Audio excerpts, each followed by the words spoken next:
Invertir en acciones puede parecer intimidante al inicio. Ves gráficos que suben y bajan, análisis hablando en términos complicados y la típica pregunta aparece: ¿cómo elijo en qué acciones invertir si soy principiante? La buena noticia no es que necesites ser un experto en Wall Street para empezar. Solo necesitas entender algunos principios básicos que te ayudan a tomar las decisiones más claras y menos arriesgadas. En este video aprenderás qué significa invertir en acciones, los errores comunes de principiantes, factores claves para elegir acciones, estrategias simples para dar tus primeros pasos y un ejemplo de análisis básico. Recuerda, este es contenido educativo, no es un consejo de inversión. ¿Qué significa una acción? Cuando compras una acción te conviertes en el dueño de una parte de la empresa. Si la empresa crece y gana dinero, el valor de tu acción puede subir. A veces también recibes dividendos, que son una parte de las ganancias que reparten los accionistas. Por ejemplo, comprar una acción es como tener una rebanada de pizza. No eres dueño de la pizzería, pero sí de una parte y recibes tu porción de la ganancia. Ahora, los errores más comunes de principiantes: invertir sin investigar, comprar porque lo escuché en TikTok o porque un amigo me lo recomendó, buscar ganancias rápidas, pensar que te harás rico de la noche a la mañana, no diversificar, poner todo tu dinero en una sola acción, vender con miedo, cuando el precio baja un poco salir corriendo. Es como entrar a un partido de fútbol. Sin saber las reglas, es más probable que pierdas. Los factores claves para elegir una acción: conoce la empresa, invierte en negocios que entiendas, qué venden, a quién, cómo ganan dinero. Por ejemplo, si entiendes cómo funciona Netflix o Apple, porque los usas, será más fácil analizar su futuro. Revisa los ingresos y las ganancias. Busca empresas con crecimiento constante y ventas y beneficios. La ventaja competitiva: pregúntate, ¿qué tiene esta empresa que la hace diferente de la competencia? Por ejemplo, Coca-Cola no solo vende refresco, vende una marca reconocida mundialmente. Dividendos: ¿alguna empresa reparte parte de su ganancia? Esto puede darte ingresos pasivos, aunque sean pocos. Tendencias de la industria: el sector está en crecimiento o en declive. Por ejemplo, las energías renovables están en crecimiento, mientras que los videoclubs desaparecieron. Ahora la parte 4. Estrategias simples para principiantes. Si usas un producto o un servicio todos los días y sabes que millones de personas también lo usan, puede ser una pista de que la empresa tiene futuro. Estrategia 2. Diversifica. No pongas todo en una sola empresa. Crea un portafolio con varias acciones diferentes del sector. Por ejemplo, es como no poner todos los huevos en la misma canasta. Estrategia 10. Invierte a largo plazo. En lugar de buscar ganancias rápidas, piensa en 5, 10 o hasta 20 años. Las acciones tienden a subir en el largo plazo, aunque tengan caídas temporales. Estrategia: usa fondos o ETF. Si no sabes qué acciones elegir, puedes empezar con un ETF, fondos que incluyen muchas empresas. Son más diversificados y fáciles de manejar. Por ejemplo, de un análisis básico, imagina que estás evaluando dos empresas. La empresa A vende un producto popular, sus ventas crecen un 10% cada año, tiene poca deuda y reparte dividendos. La empresa B tiene mucha deuda, sus ventas bajan cada año, vive de préstamos para sobrevivir. ¿Cuál crees que elegirías? Aunque la A no sea perfecta, es mucho más sólida que la B. Parte 6. Mentalidad del inversionista principiante. Paciencia. El mercado sube y baja, no te asustes por las caídas temporales. Aprendizaje continuo. Lee noticias, libros y aprendiendo. Empieza con lo pequeño, no necesitas miles de dólares para comenzar. Ten un plan. Define si buscas ingresos pasivos, crecimiento a largo plazo o ambas cosas. Por ejemplo, invierte en acciones. Es como aprender a andar en bicicleta. Al inicio puede ser difícil, pero con la práctica y equilibrio hasta. Muchas personas creen que para manejar bien su dinero hay que ser un genio de las matemáticas o amar los números, pero la realidad es otra. La disciplina financiera no depende de fórmulas complicadas, sino de hábitos simples. Este video es para ti. Aquí aprenderás una disciplina financiera sólida, incluso si odias los números, con estrategias prácticas y visuales. El mito de ser bueno con los números. Cuando pensamos en las finanzas, imaginamos gráficas, cálculos y ecuaciones. Pero manejar tu dinero no es un examen de matemáticas, es un juego de hábitos. Es como cepillarte los dientes. No necesitas saber de odontología para saber que tienes una buena higiene. Solo es ser constante con el dinero, pasa lo mismo. No necesitas fórmulas complejas, solo constancia y reglas. ¿Qué significa disciplina financiera? La disciplina financiera es la capacidad de mantener hábitos que cuidan tu dinero, incluso cuando no tienes ganas. Incluye ahorrar una gran parte de tus ingresos, evitar deudas innecesarias, planear tus gastos antes de hacerlos, pensar a largo plazo. Es más un tema de comportamiento que de matemáticas. Los obstáculos comunes para quienes odian los números: ansiedad de ver las cuentas, prefieren no mirar para no sufrir, creencias de que es demasiado complicado, piensas que necesitas un título en economía para manejar tus finanzas, aburrimiento, te parece tedioso registrar gastos o hacer presupuesto. La clave está en simplificar y usar herramientas que trabajen por ti. Estrategias para crear disciplina financiera. Sin amar los números. Automatiza tu dinero. Programa transferencias automáticas a tu cuenta de ahorros o inversión. Configura pagos automáticos de servicios para evitar atrasos. Así no dependes de la fuerza de voluntad. Usa la regla del 50-20-30. 50% para necesidades, comida, vivienda y transporte. 30% para deseos, viajes y entretenimiento. Y 20% para ahorros y diversión. Es un marco simple que no requiere cálculos complicados. Visualiza en lugar de calcular. Usa apps que te muestren gráficos de tus gastos o tableros físicos para dividir el dinero. Un ejemplo visual: si tienes 3 sobres marcados con gastos y uno de ahorro, ya tienes un presupuesto para hacer una sola operación matemática. Crear un ritual en lugar de cuentas. En lugar de hacer números, piensa en hábitos. Cada vez que recibas tu sueldo, separa un 10% antes de gastarlo. Haz un día de revisión financiera, una vez al mes, como si fuera una cita médica. Pon barreras a los gastos impulsivos. Usa solo efectivo para ciertos gastos diarios. Congela tus tarjetas en apps bancarias cuando no lo necesitas. Espera 24 horas antes de realizar una compra grande. La disciplina se construye más controlando los impulsos que haciendo cálculos. Ahora, María, que odiaba las matemáticas, empezó a usar sobres de colores para dividir su salario. Nunca hizo cálculos, pero logró ahorrar para su primer viaje internacional. Carlos, que siempre olvidaba pagar a tiempo, configuró todo en débito automático. Resultado: 0 intereses por mora y menos estrés. La disciplina se logra con sistemas, no con operaciones matemáticas. La importancia de la mentalidad.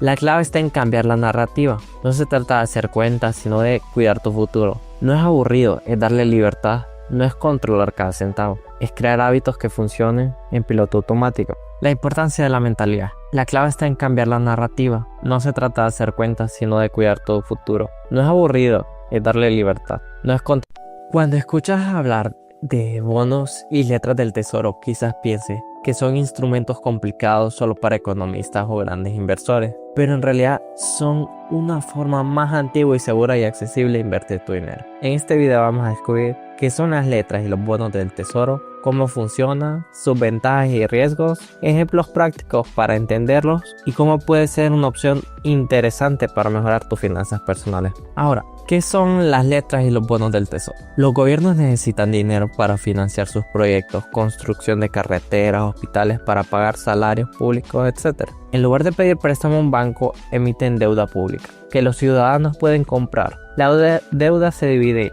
letras del tesoro, deuda a corto plazo, menos de un año, y bonos del tesoro, deuda a mediano y largo plazo, 5, 10 o hasta 30 años. Cuando compras una letra o un bono, básicamente le prestas dinero al gobierno y este se compromete a devolverlo con intereses. Por ejemplo, es como si tu amigo confiable te pidiera dinero prestado para un proyecto como contrato firmado de que te lo devolverá con un extra. Ahora, ¿cómo funcionan las letras del tesoro? Se emiten a corto plazo, 3, 6 o 12 meses. Normalmente no pagan intereses periódicos, sino que compras con descuento. Ejemplo práctico: compras una letra de $1,000 a 6 meses por 950. Al vencimiento, el gobierno te pagará 1,000 y tu ganancia sería de $50. ¿Cómo funcionan los bonos del tesoro? Se emiten a plazos más largos, 2, 5, 10 o hasta 30 años. Pagan intereses periódicos llamados cupón, cada 6 o 12 meses. Al final del plazo, recuperas tu inversión inicial, que es el capital.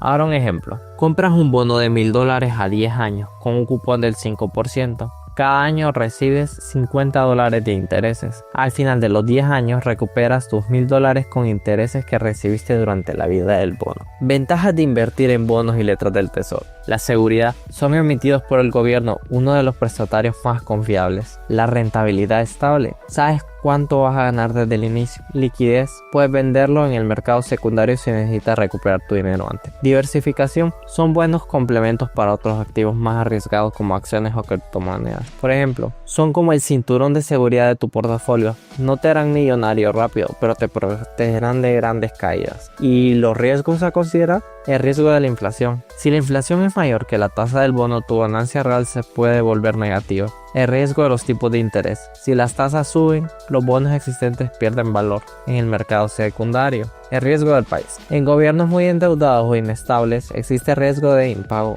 que le llaman default. Un ejemplo, si compras un bono que paga el 3% pero la inflación sube al 6%, en términos real estás perdiendo poder adquisitivo. ¿Y qué conviene más? ¿Un bono o una letra? Las letras del tesoro son a corto plazo, ideal para personas que quieren seguridad, liquidez rápida y rendimiento bajo. Los bonos del tesoro, largo plazo, ideal para quienes buscan ingresos periódicos y estabilidad. Solo que el riesgo es mayor a cambios de interés e inflación. Por ejemplo, las letras son como una carrera corta, rápida y segura. Los bonos son como un maratón, requieren paciencia, pero te dan ingresos constantes en el camino. Un ejemplo práctico de tu portafolio puede ser: imagina que tienes $10,000 para invertir, $3,000 en letras de 6 meses, liquidez rápida, $4,000 en bonos de 5 años con un cupón del 4% y $3,000 en bonos de 10 años del cupón del 5%. El resultado: tienes dinero a corto plazo disponible y al mismo tiempo ingresos periódicos asegurados, mediano y a largo plazo. Ahora, ¿cómo invertir en las letras y bonos del tesoro? Directamente en subastas del gobierno. Algunos países permiten comprar en línea desde montos pequeños, o a través de tu banco puedes pedir que compren los títulos a tu nombre. Los fondos de inversión. En un fondo de inversión agrupan muchos bonos y letras, o un ETF de renta fija. Cotizan en bolsa y replican índices de los bonos del tesoro. En conclusión, los bonos y letras del tesoro son una forma clara y segura de invertir tu dinero. Las letras, inversiones a corto plazo con descuento. Los bonos, inversiones a largo plazo con intereses periódicos, no son las inversiones más rentables del mundo, pero sí una de las más seguras y predecibles. La clave está en la combinación de activos según tus metas. La pregunta es: ¿quieres que tu dinero esté seguro y estable o prefieres arriesgar en busca de un mayor rendimiento? Déjamelo en los comentarios. ¿Prefieres la seguridad de los bonos o la liquidez de las letras? ¿Alguna vez te has preguntado por qué algunas personas parecen tener un imán para el dinero, mientras que otras viven corriendo detrás de él? La diferencia no siempre está en la suerte ni en ganar la lotería, sino en hábitos financieros que repetimos todos los días. Hoy te voy a revelar estos 5 hábitos financieros que te pueden hacer rico empezando ahora mismo. Son simples pero poderosos, y lo mejor, cualquiera puede aplicarlos, sin importar cuánto ganes. Quédate hasta el final, porque el último hábito es el que separa a los que se quedan soñando a los que realmente construyen riqueza. Hábito número 1. Págate a ti mismo. La mayoría de la gente comete el error de esperar ver si sobra dinero a final de mes para ahorrar. Y ya sabemos cómo termina esa historia. Nunca sobra nada. El hábito de los ricos es contrario: ahorrar antes de gastar. Ejemplo, imagina que tu salario es como una pizza. Si empiezas comiendo trozo tras trozo, pensando que al final guardarás algo, lo más seguro es que no quede nada. Pero si al recibirla apartas de inmediato un pedazo para ti, garantizas una porción aunque los demás se acaben. La regla práctica: destina al menos el 10% de tus ingresos a una cuenta de ahorro o inversión automática apenas recibir tu sueldo. No lo pienses, no lo negocies, hazlo automático. Hábito 2.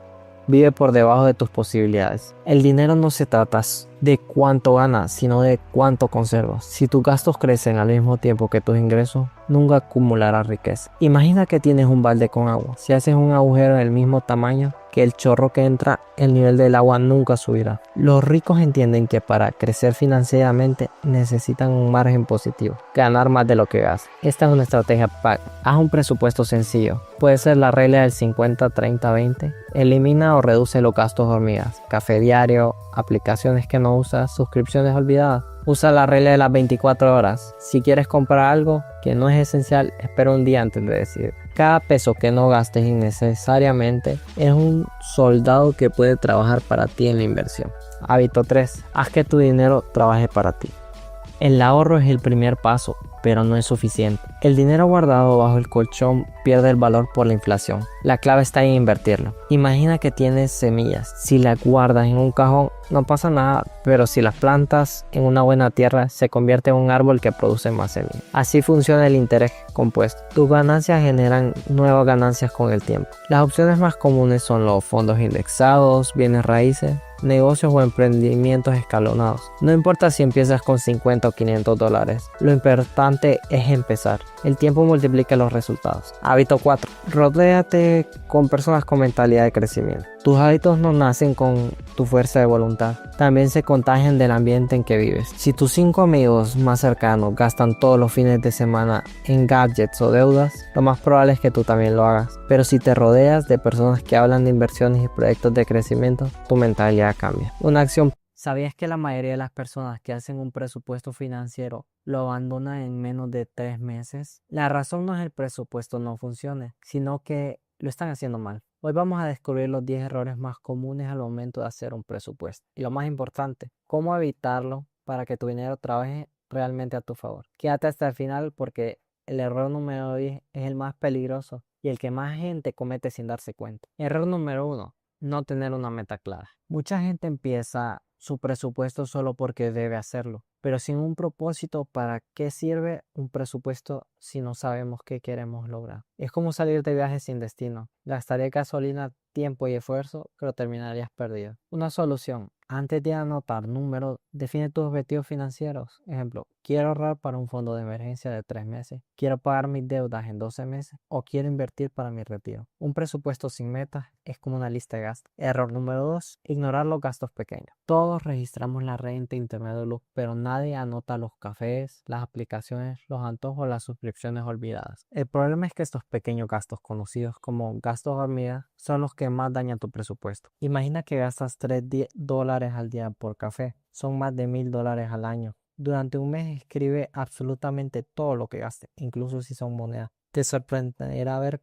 cuánta fuga de dinero puedes tapar. El error número 3, ser demasiado optimista. Al presupuestar, muchas personas ponen montos perfectos como si nunca fueran a tener gastos extra. Por ejemplo, alguien nota que gasta 150 en comida, pero al final siempre son 220, porque nunca contó los almuerzos de trabajo o las cenas con amigos. La solución es ser realista. Mira tus estados de cuenta de los últimos 3 meses y calcula el promedio real. Un presupuesto debe adaptarse a la vida, no a una fantasía. El error número 4. No incluir imprevistos. La vida no siempre tiene el plan. Una llanta ponchada, una enfermedad o una reparación en casa puede balancear todo. Si tu presupuesto no contempla imprevistos, terminarás usando una tarjeta de crédito y endeudándote. Una solución: aparta al menos el 5 al 10% de tus ingresos para gastos inesperados. Ese dinero no es un lujo, es tu seguridad y tranquilidad.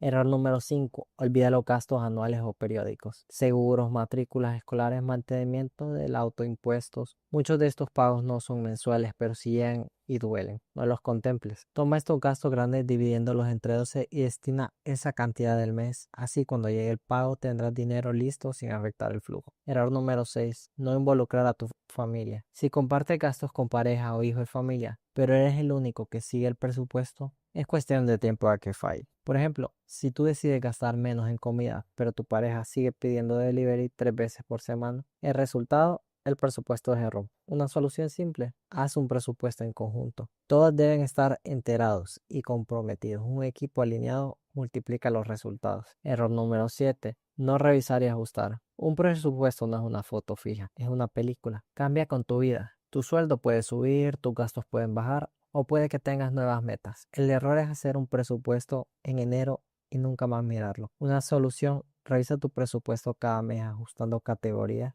y observa tus ingresos. Un presupuesto vivo es un presupuesto efectivo. Error número 8. Usar solamente la mente. Muchos creen que pueden llegar todo en la cabeza. Más o menos sé cuánto gasto. Ese es el camino directo al desorden financiero. Una solución: escribe tu presupuesto en papel, Excel o una aplicación que le guste, pero déjalo por escrito. Cuando ves los números, tomas decisiones más inteligentes. Error. Firmar un contrato financiero puede ser intimidante. Páginas llenas de términos legales, letras pequeñas y cláusulas que parecen escritas en otro idioma. Pero aquí está la realidad. Entender un contrato no es exclusivo de un abogado o expertos en finanzas. Con algunos trucos sencillos, cualquiera puede leerlo y tomar decisiones más seguras. Aquí yo te enseñaré qué es realmente un contrato financiero, cuáles son las secciones más importantes que debes revisar, los trucos que usan las instituciones para esconder información clave y cómo puedes leer un contrato con confianza, aunque no seas un experto. Ahora bien, ¿qué es un contrato final? Es un acuerdo entre tú y una institución, un banco, una aseguradora, que establecen derechos y obligaciones sobre un producto. Por ejemplo, una tarjeta de crédito, un préstamo hipotecario, un contrato de seguro o una inversión. Firmar un contrato es como entrar en un matrimonio con unas cláusulas claras. Ambos se comprometen a cumplir lo que está escrito. El problema es la letra pequeña. Las instituciones saben que la mayoría de gente no lee todo el contrato, por eso colocan información clave en párrafos largos técnicos de varias páginas. Imagina esto, es como una caja de cereal. El frente promete vitaminas y energías, pero los detalles del azúcar y calorías están escondidos atrás de las letras diminutas. En los contratos pasa lo mismo.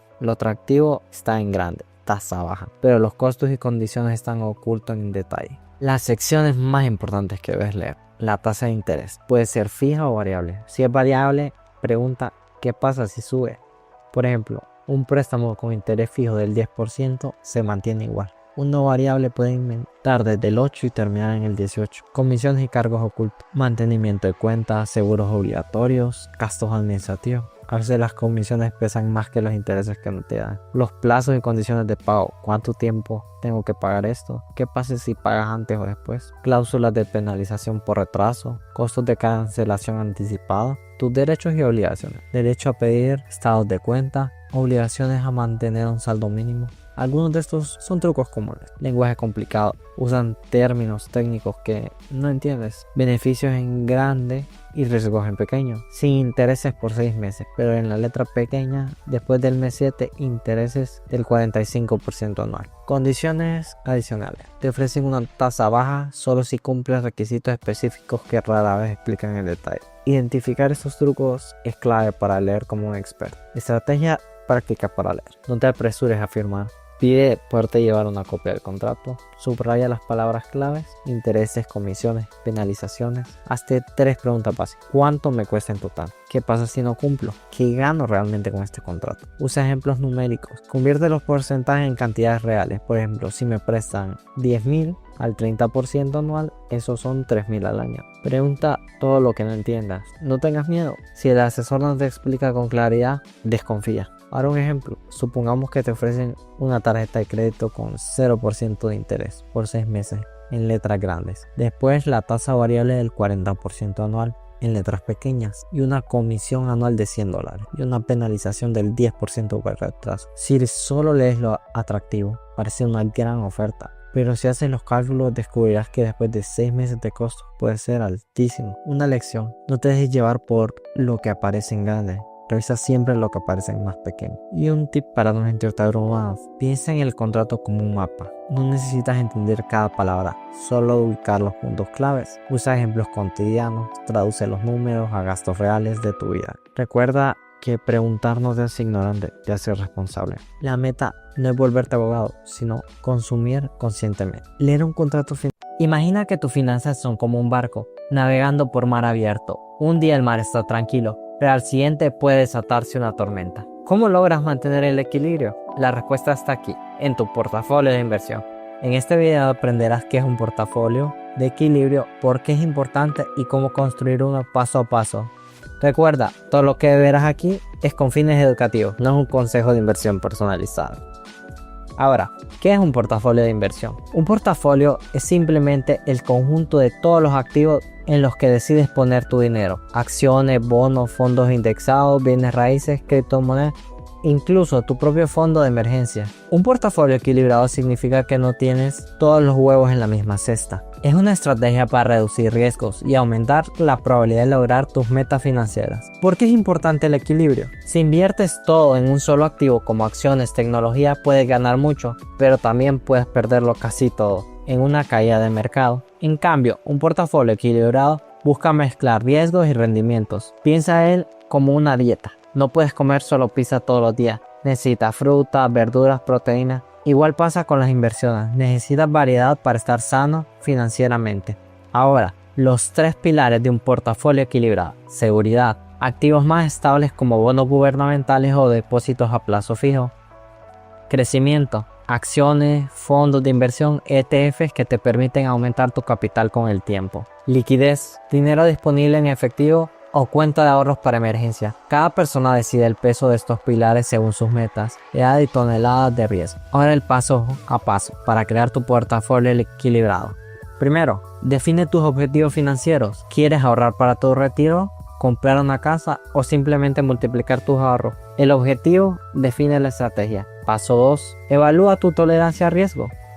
Hazte esta pregunta: ¿cómo reaccionarías si mañana pierdes el 20% de lo invertido? Si entras en pánico, necesitas un portafolio más conservador. Si puedes mantener la calma, quizás toleras uno más agresivo. Paso 3. Decide tu horizonte con el tiempo. Corto plazo, de 1 a 3 años. Se recomienda priorizar la seguridad y la liquidez. Mediano plazo, de 3 a 7. Puedes asumir algo más de riesgo. Largo plazo, 10 o más años. Tienes espacio para crecer y recuperarte de las caídas. Paso 4. Diversifica tus activos.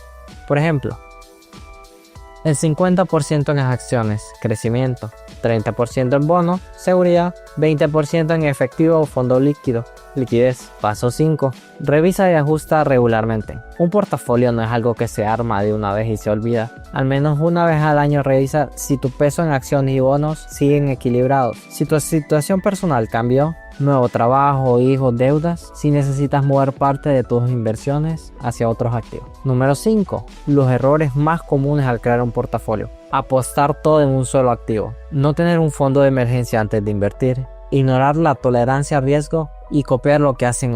Cada año millones de personas envían dinero a sus familias en otros países. Migrantes que apoyan a sus hogares, padres que pagan sus estudios de sus hijos en el extranjero o simplemente alguien que necesita transferir dinero para su negocio o viaje. El problema es que enviar dinero es costoso. Comisiones altas, tipos de cambio poco favorables y tiempos de espera larguísimos. En este video vamos a ver desde un enfoque educativo cuáles son las formas más comunes de enviar dinero al extranjero, por qué algunas resultan más caras que otras y qué estrategias puedes usar para hacerlo de manera más barata y eficiente. Ahora, ¿por qué enviar dinero al extranjero suele ser tan caro? Comisiones fijas. Muchos bancos cobran una tarifa inicial sin importar el monto. Porcentaje sobre el envío. Algunas empresas cobran el 3 e incluso al 10% de lo que mandan. El tipo de cambio desfavorable. Solo pagas comisión, sino que la empresa gana ajustando el tipo de cambio. Intermediarios. Entre más bancos o sistemas participen, más caro se vuelve. Es como enviar una carta que pasa por 5 oficinas de correo antes de llegar a su oficina. Cada oficina cobra su parte. Ahora,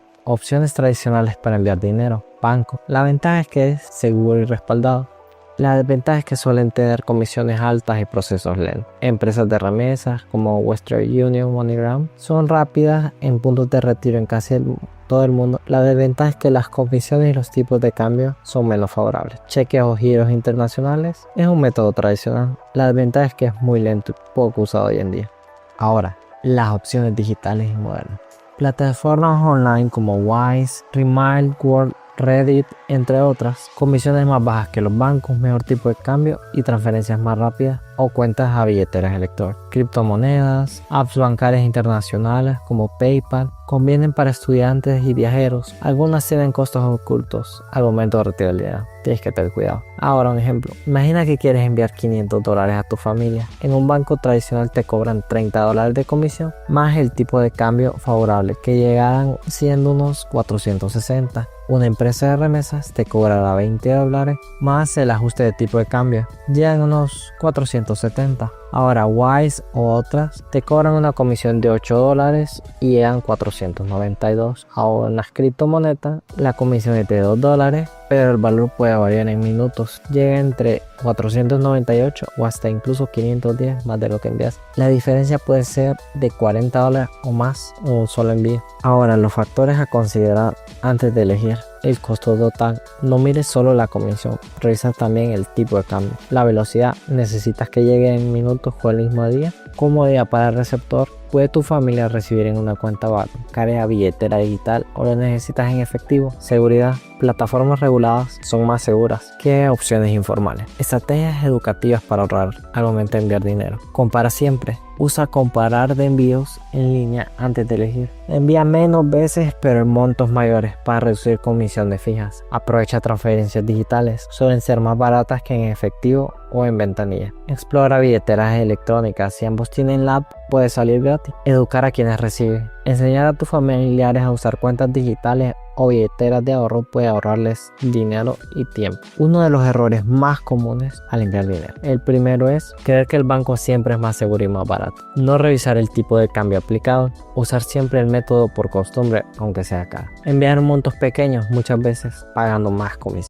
Imagina que tienes $10,000 en tus manos. Lo guardas en una cuenta de ahorros, lo pones a trabajar en una inversión. En 2025, esta pregunta es más importante que no, porque las tasas de interés, la inflación y las oportunidades de inversión han cambiado radicalmente en los últimos años. Hoy vamos a analizar con ejemplos sencillos y prácticos qué conviene más, ahorrar o invertir. Al final tendrás un plan claro para decidir qué hacer con tu dinero según la situación. Entendiendo qué significa ahorrar. En 2020. Cuando hablamos de ahorrar, lo primero que pensamos es una cuenta bancaria. El dinero está seguro, accesible, con un riesgo prácticamente nulo. Pero aquí está el problema. La mayoría de cuentas de ahorro pagan intereses muy bajos. Por ejemplo, si tienes $1,000 en una cuenta que paga el 2% anual, al cabo de un año la garantía de $20 apenas es lo suficiente para una pizza gratis. Ahora compáralo con la inflación. En muchos países de Latinoamérica, la inflación ronda entre el 4 y el 7% anual. Eso significa que tus 1,000 al final del año valen menos en términos de lo que puedes comprar. En conclusión, en 2025 ahorrar es inútil para liquidez y seguridad, pero no para crecer tu dinero. ¿Qué significa invertir? Invertir es diferente. No se trata de guardar dinero, sino de ponerlo a trabajar. Algo que puede generar un rendimiento mayor que el ahorro. Las inversiones pueden ser en las acciones, bienes raíces, fondos de inversiones o ETF, bono gubernamental. O incluso, y aún mejor, invertir en tu educación o en emprendimiento. El punto clave, invertir implica asumir un riesgo, porque los precios pueden subir y bajar, pero a cambio tienes la posibilidad de rendimientos mucho más mayores. Por ejemplo, si pones esos mismos $1,000 en un ETF que replica el S&P 500, las 500 grandes empresas de Estados Unidos, y ese índice sube un 8% en promedio del año, después de un año tendrías $1,080. Eso ya es 4 veces más que el ahorro bancario. Ahora, ahorrar versus invertir en el 2025. Las ventajas y las desventajas. Ahorrar, seguridad total, casi ningún riesgo, liquidez, puedes retirar cuando quieras, perfecto para emergencias. La desventaja, rendimiento muy bajo, pierdes poder adquisitivo frente a la inflación, no genera riqueza a largo plazo. Invertir, las ventajas son que te da posibilidad de alto rendimiento, protege tu dinero de la inflación, te acerca a la independencia financiera. La desventaja implica riesgo, puedes perder tu dinero en corto plazo o a largo. No siempre tienes liquidez inmediata, requieres paciencia y disciplina. La clave en 2025 no es ahorrar o invertir, es ambos. Aquí está la verdad que muchos no dicen. No tienes que elegir entre ahorrar o invertir. Necesitas los dos. El ahorro es un colchón de seguridad. La inversión es un motor de crecimiento. Piénsalo como construir una casa. El ahorro son los cimientos, lo que te da estabilidad. La inversión son los pisos y las habitaciones, lo que hace crecer tu patrimonio. Si inviertes sin ahorrar, cualquier emergencia te obliga a vender tus inversiones en mal momento. Si solo ahorras sin invertir, tu dinero nunca crecerá y siempre perderá el valor por la inflación. Ahora, paso a paso, cómo decidir en qué enfocarte en 2025. Existen apps y bancos digitales y hasta inteligencias artificiales para manejar finanzas. Pero hay un método antiguo y simple y muy efectivo, que todavía ayuda a miles de personas a controlar sus gastos, el método de los sobres. En este video vamos a descubrir en qué consiste este simple método tradicional, cómo aplicarlo con pasos, sus ventajas y desventajas y cómo adaptarlo al mundo digital sin perder su esencia. Ahora, ¿qué es el método de los sobres? El método de los sobres es una técnica de administración de dinero que consiste en dividir tus ingresos mensuales en categorías de gastos. Poner el dinero en sobres físicos etiquetándolos como alimentación, transporte, entretenimiento. Solo gastas lo que hay en cada sobre para este fin de mes. Por ejemplo, es como poner la comida en un recipiente separado. Así sabes exactamente cuánto puedes comer en cada porción. Y ¿cómo aplicarlo? Paso a paso. Primero, define tus categorías. Piensa en tus gastos principales en tu vida. Renta, alimentación, transporte, servicios, entretenimiento, ahorro. Luego, asegura un sobre para cada categoría. Ejemplo, comida $200, transporte 100, diversión 50. Luego, distribuye tus ingresos. Cuando recibas tu salario, reparte el dinero en sobres de acuerdo a tu presupuesto. Gasta solo lo que hay en los sobres. Si el sobre de entretenimiento te alcanza hasta el día 20 ya no puede gastar más de eso hasta el próximo mes. Por ejemplo, es como el semáforo, verde cuando tienes dinero y rojo cuando el sobre está vacío. Ventajas y desventajas sobre este método. La visibilidad total. Sabes exactamente cuándo tienes que gastar para cada mes. Control de gastos. Te obligas a no gastar más de lo que asignaste. Disciplina automática. Los límites son claros y visibles. Ideal para quienes gastan de más. El sobre vacío te frena. Por ejemplo, si eres de los que dicen, no sé en qué me fue todo ese dinero, este método te obliga a verlo más claro. Desventajas del método tradicional. No es práctico con pagos digitales. Hoy casi todo se paga con tarjeta. El riesgo de seguridad. Guardar mucho efectivo en casa puede ser peligroso. La falta de flexibilidad. Si un sobre se queda corto, no puedes mover el dinero sin romper la regla. Por ejemplo, es como manejar con un mapa de papel en lugar de usar el GPS, pero puede ser funcional aunque anticuado. ¿Cómo adaptarlo al mundo moderno? No tienes que usar sobres de papel. Si no lo requieres, puedes adaptarlo a lo digital. Sobre digital en apps, muchos bancos permiten crear subcuentas o bolsillos. Transferencias programadas, cada mes separa de tu cuenta un dinero distinto. Método híbrido, usa solo las categorías en lo que gastas más como entretenimiento o comida. Por ejemplo, tu cuenta bancaria principal es tu salario y dentro creas un bolsillo digital para comida, ahorros y diversión. Ahora te explico un ejemplo real, cómo aplicarlo. Imagina que ganas $1000 al mes. Puedes dividirlo en vivienda 400, alimentación 200, transporte 100, servicio 100, ahorro 150 y ocio 50. Colocas esos montos en sobres físicos o digitales. El resultado, nunca gastas más de lo que necesitas y siempre apartas dinero para el ahorro. Ahora, si lo comparas con otro método, la regla del 50-30-20, divide tus ingresos en 50 necesidades, 30 deseos y 20 de ahorro. El método de los sobres va un paso más allá. Detalla cada gasto y lo hace visible. Un ejemplo, la regla del 50-30-20 es como una dieta general, mientras que el método de los sobres es la dieta personalizada para cada persona.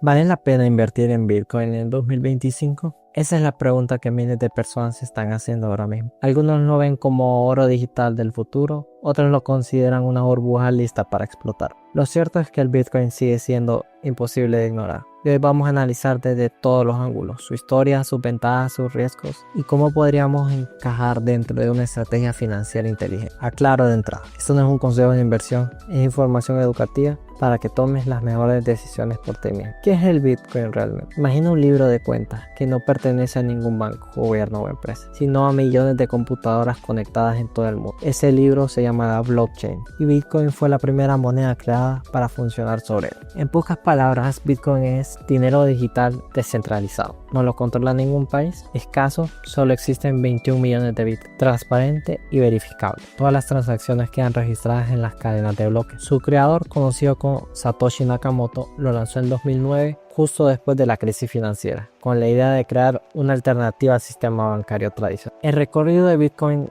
hasta 2020. En sus primeros años, Bitcoin apenas valía unos centavos. Hoy, después de múltiples subidas y caídas, se ha convertido en un activo de trillones de dólares de capitalización. En 2010, 2 pizzas se compraron con 10.000 Bitcoin. En 2017, alcanzó casi $20.000 y todos pensamos que era una locura. En 2021, rompió los 60.000. En medio del auge de las criptomonedas. Luego vino un mercado bajista de una caída del 70%. Y luego ahora en 2025 que se ha subido y estabilizado como un activo global que incluso grandes fondos de inversión y bancos están empezando a considerar. Bitcoin ha demostrado que una cosa es extremadamente volátil pero no desaparece. ¿Por qué la gente confía tanto en Bitcoin? Hay varias razones por qué Bitcoin se ha ganado un lugar especial en la economía. Escasez programada, solo habrá 21 millones. No se puede imprimir más como ocurre con las monedas tradicionales. Resistencia a la censura, nadie puede congelar tu billetera de Bitcoin ni impedirte hacer una transacción. Acceso global, cualquier persona con internet puede usarlo sin importar su país o banco. Protección contra la inflación, muchos lo ven como oro digital, un refugio cuando el dinero pierde el valor. Una adopción creciente, cada vez más comercios y plataformas y gobiernos aceptan o lo regularizan. Ahora, los riesgos de invertir en Bitcoin. Pero cuidado, Bitcoin no es perfecto y tiene riesgos serios que todos principalmente debemos saber. Volatilidad extrema, puede subir un 20% en un día y caer un 30% al siguiente.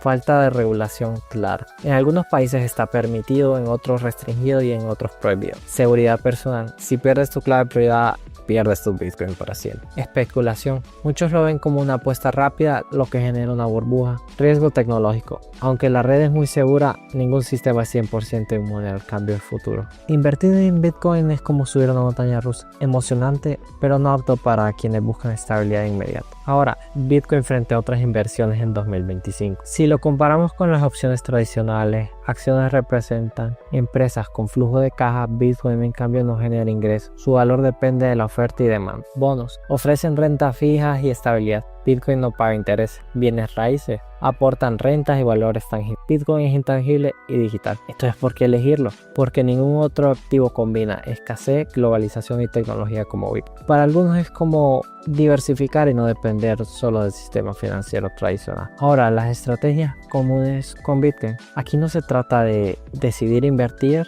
ya o no invertir. Se trata de cómo algunos personas lo usan dentro de su finanza. Mantenerlo a largo plazo, o como se conoce, hold. Comprar y guardar con la esperanza de que su valor suba con los años. Diversificar. Incluir un pequeño porcentaje en tu portafolio junto con acciones, bonos y ETF. Desea Dollar Cost Average. Comprar una cantidad fija cada vez, sin importar si sube o baja. Trading. Algunos intentan aprovechar su volatilidad, aunque este método es mucho más arriesgado. Recuerda, ninguna estrategia garantiza ganar. Bitcoin en 2025. ¿Qué esperar? En este año varios factores hacen que la discusión sea más interesante que nunca. Halving reciente. Cada 4 años se reduce a la mitad la recompensa para los mineros, lo que históricamente ha impulsado el precio. Mayor adopción institucional. Bancos y fondos de inversiones lo incluyen como parte de su cartera. Avances en la regulación. Algunos países han creado marcos legales más claros, lo que da confianza a ciertos inversores. Competencia con otras criptomonedas. Aunque Bitcoin sigue siendo el líder, existen miles de proyectos alternativos. El futuro de Bitcoin depende de una combinación de adopción, confianza y estabilidad global. ¿Vale la pena o no? Aquí la respuesta va a depender de tu perfil. Si buscas estabilidad y rendimiento seguro, Bitcoin puede no ser para ti. Si buscas diversificación y estás dispuesto a asumir la volatilidad, puede ser interesante asignar un porcentaje pequeño de tu portafolio. Y si crees en la visión a largo plazo de tu dinero descentralizado y escaso, entonces entenderás por qué tanta gente lo mantiene como una apuesta segura. Consejo práctico antes de decidir. Edúcate primero, entiende cómo funciona y cómo se guarda en tu billetera digital. Nunca inviertas dinero que no puedes perder. Empieza con montos pequeños. No necesitas comprar un Bitcoin entero, puedes comprar fracciones. Diversifica Bitcoin. No debe ser tu única inversión. Ten paciencia. Su historia demuestra que las caídas fuertes son parte de sus naturales. Entonces, ¿vale la pena invertir en Bitcoin en 2025? Déjame en los comentarios qué piensas. ¿Es Bitcoin el dinero del futuro o solo una moda pasajera? Me encantará leer tu opinión.